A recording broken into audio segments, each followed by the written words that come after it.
Bismillahirrahmanirrahim. Assalamualaikum warahmatullahi wabarakatuh.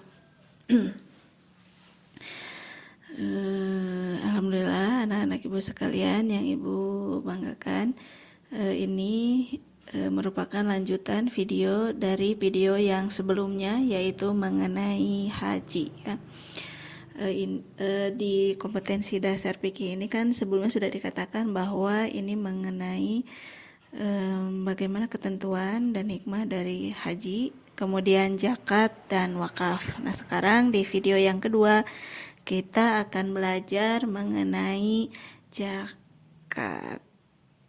Ya, wah ini ada emas, ada rumah, kemudian ada apa ya, coba ini tebak. Nah, kita akan belajar mengenai zakat.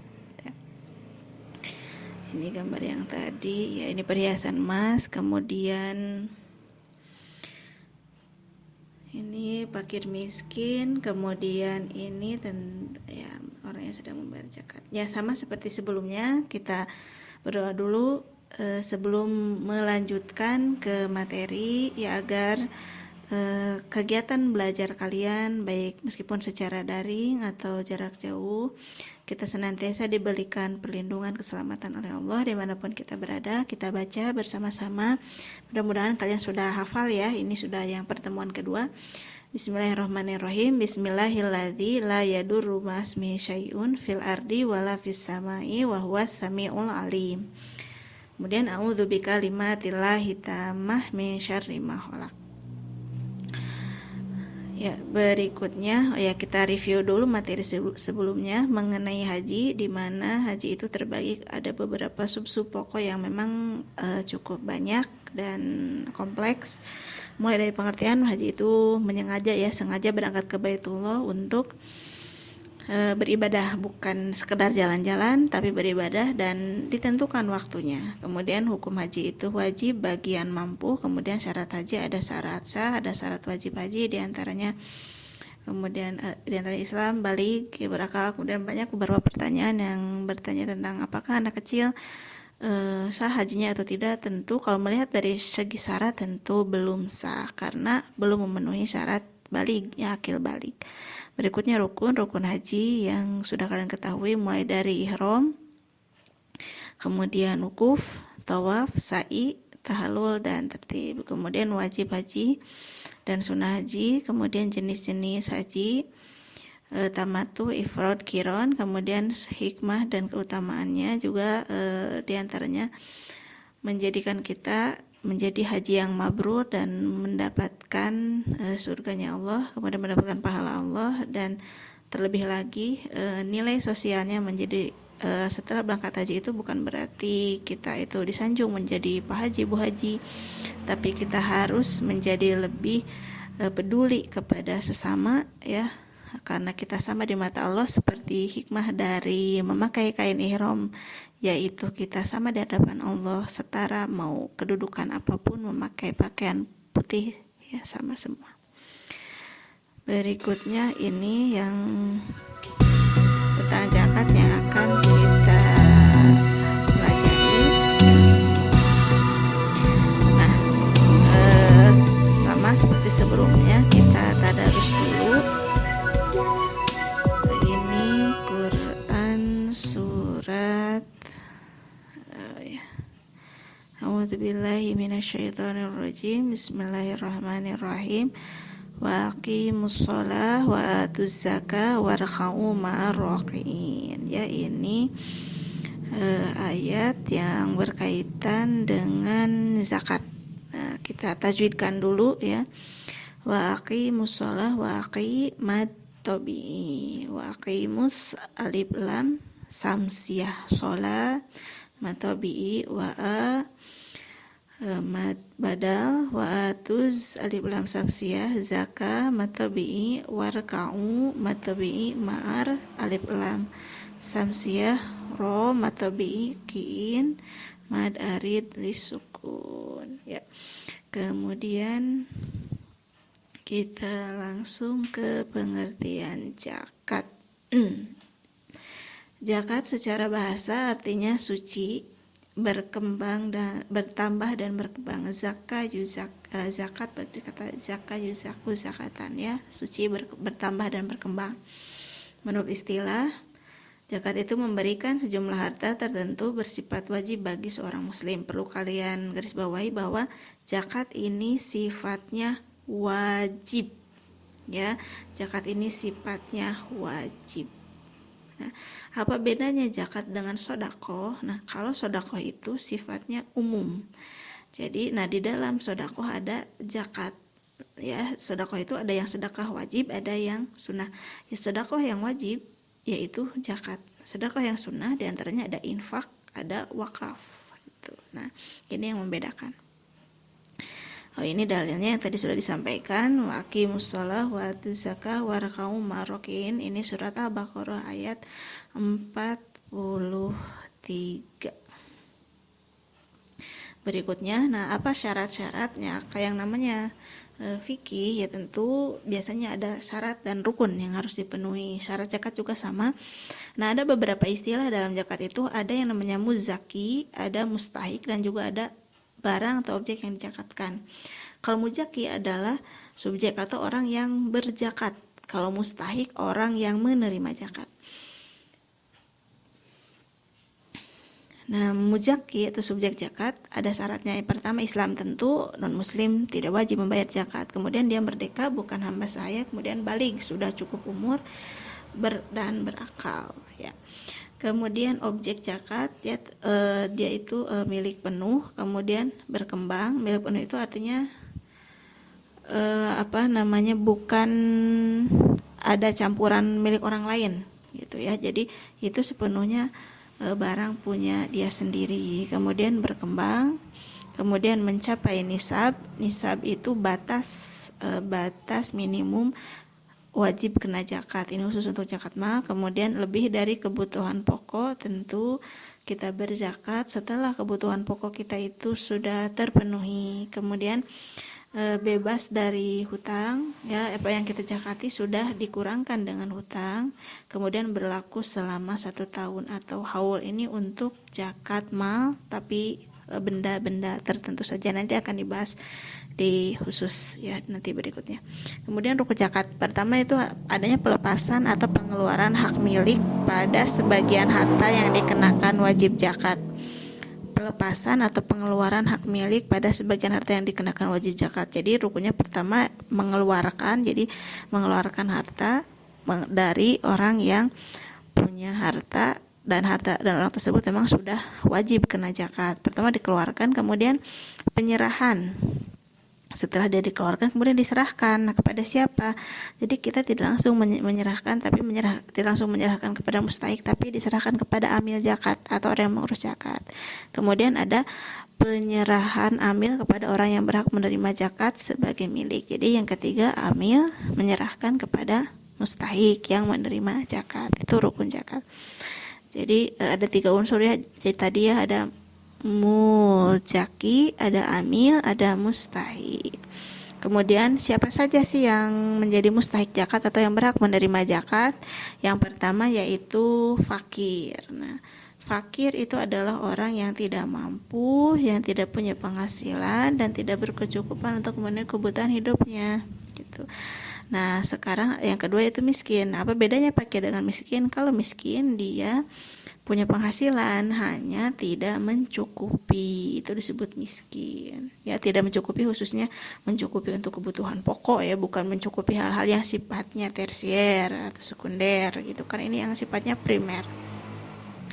Jadi kalau kamu merasa belum cukup karena tidak kebeli HP baru, nah itu bukan termasuk miskin gitu ya. Miskin itu tidak terpenuhi khusus kebutuhan pokok ya, sandang, pangan, papan khususnya itu.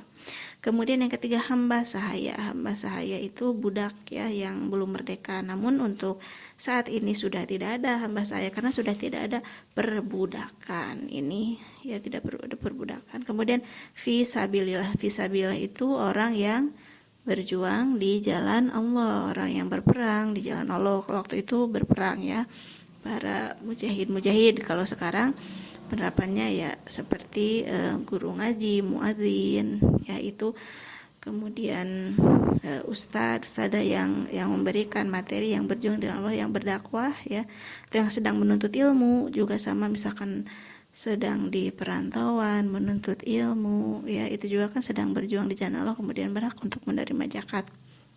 Kemudian amil ya, amil itu adalah orang yang menerima titipan zakat dan mengelola kemudian menyalurkan. Jadi amil itu orang yang menerima, mengelola dan menyalurkan. Jadi hanya perantara lah yang mengurus zakat. Jadi kita tidak langsung menyampaikan kepada mustahik, tapi diserahkan dulu kepada amil.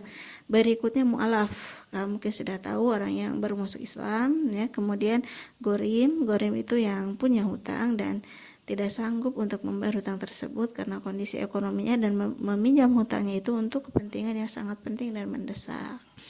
Kemudian Ibnu Sabil itu orang yang sedang di dalam perjalanan atau musafir ya, sedang tersesat kehabisan bekal, kemudian diberi zakat. Berikutnya ini pembagian zakat. Zakat terbagi ke dalam dua ya kan. Ini sebentar lagi kita akan memasuki bulan suci Ramadan. Ada kewajiban yang harus kita penuhi di bulan suci Ramadan itu, yaitu membayar zakat fitrah. Nah ini seperti sudah kalian ketahui, zakat fitrah ini dikeluarkan ya menjelang hari raya Idul Fitri di akhir bulan suci Ramadan. Nah ini ukurannya ini sebanyak 1 so 3,1 liter tamar atau unta ya, unta kurma, bukan unta, tamar, kurma tamar ya, atau gandum, atau di sini karena tidak gandum, tidak kurma ya, tapi makanan pokok yang sehari-hari kita konsumsi. Kalau kita konsumsi beras ya beras gitu, kalau dikilokan 2,5 kilo atau 3,1 liter. Nah atau kalau di situ gandum ya, tadi gandum makanan pokoknya ya gandum, kalau makanan pokoknya jagung ya jagung. Jadi makanan pokok yang kita pakai. Kemudian kapan sih waktu yang paling baik untuk kita membayar zakat? Nah ini berdasarkan hadis, man addaha qabla sholati fahiya zakatun makbulah wa man addaha ba'da sholati fahiya shadaqatun minas shadaqat. Nah barang siapa yang menunaikan zakat fitri atau zakat fitrah sebelum sholat id, maka zakatnya diterima, dan barang siapa yang menunaikannya setelah sholat, maka itu hanya dianggap sebagai sedekah di antara berbagai sedekah. Jadi afdolnya memang harus dilaksanakan menjelang atau sebelum sholat id. Nah, ada juga boleh 1 atau 2 hari sebelum id. Waktu dibolehkan yaitu 1 atau 2 hari sebelum adalah disebutkan dalam hadis, karena Ibnu Umar radhiyallahu anhu yu'ti halladzina yakbalunaha wa kanu yu'tuna qoblal fitri bi yaumi aw yaumain. Ini dari Ibnu Umar memberikan zakat fitri kepada orang-orang yang berhak menerimanya, dan dia mengeluarkan zakatnya itu sehari atau 2 hari sebelum hari raya ya. Jadi silakan kalau mau membayar ke amil boleh sehari atau 2 hari, atau mungkin kalau ke amil memang bisa ya sejak awal, selama bulan seminggu sebelumnya gitu kan, ketika bulan Ramadan. Tapi kalau penyampaian ke mustahik memang harus menjelang saat Idul Fitri, malam takbirannya pokoknya setelah selesai ya, setelah adzan maghrib di hari terakhir, silakan boleh dibagikan. Kemudian berikutnya zakat mal. Zakat mal. Nah, zakat mal itu guys sebentar ya. Nah, mengenai zakat fitrah ini, kalau tadi yang syarat pemberi zakat itu kan harus muslim ya. Sebentar. Islam, merdeka dan balik ya, ada kata balik. Tapi kalau untuk zakat fitrah, karena zakat fitrah itu zakat untuk mensucikan diri kita di bulan suci Ramadan, sehingga ini ada syaratnya berlaku untuk semua manusia. Jadi ini berlaku untuk setiap manusia, mau usia tingkatan apapun, tidak terikat dengan balik. Bahkan bayi dalam kandungan pun itu harus mengeluarkan zakat, yaitu menjadi tanggungan orang tuanya. Kemudian yang belum balik juga itu membayar zakat, dibayarkan oleh orang tuanya, karena zakat fitri itu zakat yang memang untuk membersihkan jiwa seseorang pada saat ya hari raya Idul Fitri gitu ya. Nah, sedangkan kalau zakat mal ini berbeda. Nah, ini zakat mal, ini mal itu artinya harta, jadi zakat yang wajib dikeluarkan oleh orang yang mampu. Nah, ini oleh orang yang mampu kepada yang berhak menerima setelah mencapai nisab dan haul. Nah, ini jadi ada yang membedakan antara zakat mal dan zakat fitrah, yaitu ada nisab dan haul. Kalau di zakat fitrah itu sudah ditentukan sekian 3,1 liter atau 2,5 kilo dan semuanya wajib membayar zakat bagi yang mampu. Kalau yang tidak mampu memang ya dia tidak akan membayar zakat, tapi dia akan diberi zakat gitu. Nah, sekarang yang zakat mal ini tidak semua orang juga membayar zakat, wajib membayar zakat, tapi yang sudah mencapai nisab dan haul. Ya, apa itu nisab? Nisab itu jumlah harta yang ditentukan secara hukum di mana harta tidak wajib dizakati jika kurang dari ukuran tersebut. Jadi kalau hartanya sedikit yang dia miliki, dia tidak wajib zakat. Kalau hartanya sedikit tidak mencapai nisab, dia tidak wajib zakat. Kemudian haul itu harta yang dia miliki itu sudah dimiliki selama 1 tahun. Jadi tidak baru punya 1 bulan langsung dizakatkan, tidak seperti itu. Tapi ini pun bagi beberapa benda zakat tertentu. Nah, apa saja benda-benda yang dizakatkan? Zakat mal aja, harta-harta yang dizakatkan itu pertama emas, perak, kemudian mata uang, harta perniagaan, hewan ternak, buah-buahan dan biji-bijian ya, makanan pokok, barang tambang dan barang terpendam atau rikas. Rikas itu harta karun ya. Beda barang tambang itu seperti itu barang tambang itu yang ada proses pengubahan, misalkan dari butir-butir, misalkan besi, tembaga dari butir-butir, atau emas juga dari butir-butir yang tercampur dengan pasir, ada proses pengubahannya. Sedangkan kalau rikas harta karun, jadi sudah berbentuk barang berharga. Itu bedanya barang tambang dan rikas. Nah, ini nisab dan besar zakatnya. Yang pertama emas, contohnya ini kalau dalam ukurannya di sananya 20 dinar, tapi 20 dinar ini bukan dinar mata uang sekarang, tapi dinar kepingan emas waktu itu. Jadi koin dinar emas yang asli emas ya gitu, bukan dinar mata uang gitu. Misalkan kalau dinar dirupiahkan berapa, kayak rupiah ke dolar, dinar ke rupiah. Nah, bukan seperti itu, tapi ini dinar itu yang takaran kepingan emas. Nah, nisabnya ini startnya atau kurang lebih ada yang bilang 85 gram dan 93,6 ya. Mungkin amannya kita ambil yang paling sedikit 85 gram. Jadi kalau kita sudah mencapai punya emas 85 gram maka wajib mengeluarkan zakat, dan emas ini sudah kita miliki selama 1 tahun ya. Jadi kalau baru sebulan belum wajib. Kalaupun mau mengeluarkan silahkan, tapi itu termasuk ke dalam sodako. Kemudian besarannya 2,5%. 2,5% itu perhitungannya 2,5 dibagi 100, bukan 2,5 langsung dikali 85 gram, tapi 2,5 dibagi 100 dikali 85 gram. Jadi perhitungannya seperti itu. Kemudian dirham juga sama, ini perak ukurannya 200 dirham tadi ya, bukan dirham mata uang yang itu, tapi ukuran kadar dari peraknya. Kemudian uang kontan ya senilai dengan emas. Jadi penghasilan, maksud uang kontan itu zakat yang penghasilan kita dapatkan, harta perniagaan, jualan gitu kan, sama juga senilai emas. Jadi kalau jualannya keuntungannya sudah mencapai ini ya, sudah mencapai 85 gram baru dikeluarkan. Kalau modal itu tidak dihitung karena kan tadi harus milik penuh ya. Kan kalau ada modalnya kan itu ada di dalamnya ada upah karyawan dan lain sebagainya. Kemudian ini hewan ternak juga tergantung jumlah ekor yang dimiliki. Jadi kalau sapi atau kerbau minimal 30 ekor, tapi jadi kalau punya sapi 5 ekor belum wajib mengeluarkan zakat mal.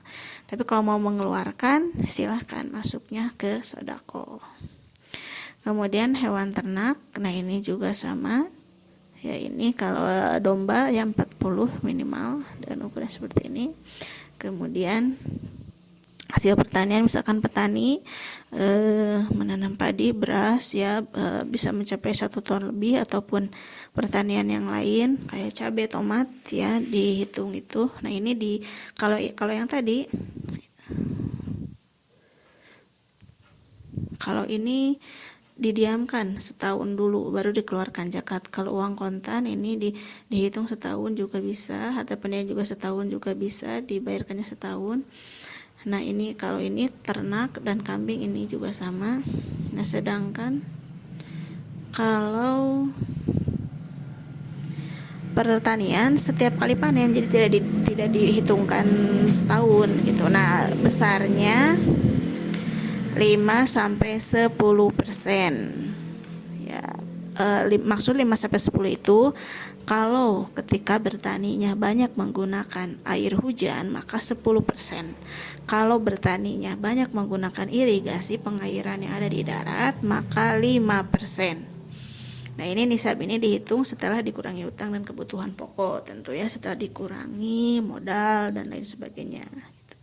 Kemudian hasil tambang tadi ya, seperti batu bara, nikel, kemudian besi ya, hasil tambang, minyak bumi dan sebagainya. Ini saat diperoleh, misalkan petani yang suka cari ya barang tambang gitu. Nah ini 5-10%. Kemudian yang terakhir rikas tadi, barang temuan atau harta karun. Kamu mendapatkan harta karun yang terpendam gitu kan, dari zaman mana, kemudian kamu dapat itu langsung dipotong zakat 20%. Ya ini tadi yang takaran 20 dinar untuk nisab emas dan 200 dirham untuk perak. Jadi maksud dinar itu ya koinnya ini murni emas itu, seberat 22 karat dengan berat 4,25 gram. Nah dirham juga sama, ini perak murni, jadi bukan kurs rupiah terhadap dinar ataupun terhadap dirham ya. Nah ini zakat emas, logam atau batu mulia dan mata uang. Ini simpanan uang juga sama, ini disamakan nisabnya dengan emas ya. Nah sampai nisab berlaku 1 tahun. Nah ini bebas dari hutang. Nah ini kategori emas dan perak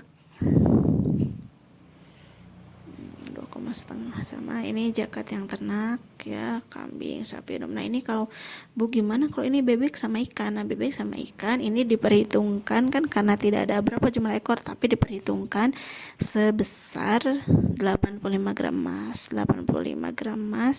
Jadi kalau dijualkan bebek itu dihitung per ekor bebeknya berapa, kalau dijualkan jadi berapa, apakah sudah mencapai 85 gram emas. Kalau misalkan harga emas sekarang 500.000 ya, dikali 500.000 berapa. Nah apakah hasil penjualan dari bebek ataupun dari ikan, dari ayam itu sudah setara dengan itu, maka silakan dikeluarkan. Kemudian ini juga sama, perkebunan dan pertanian ya. Ini kurma anggur, kalau di sini kan tomat, timun, cabai, beras, jagung ya, dan pertanian yang lain kalau tadi sudah mencapai nisab maka harus dikeluarkan zakatnya. Ya mungkin cukup saja mengenai zakat. Ini ada kuis ya, pertanyaan, dan tolong diisi pertanyaannya di kolom komentar. Ini Pak Oga merupakan seorang pengusaha sukses dan mendapatkan penghasilan bersihnya 50 juta per bulan. Nah berapakah zakat yang harus dikeluarkan oleh Pak Oga selama 1 tahun ini sudah bersih ya. Jadi berapa zakat yang harus dikeluarkan selama 1 tahun?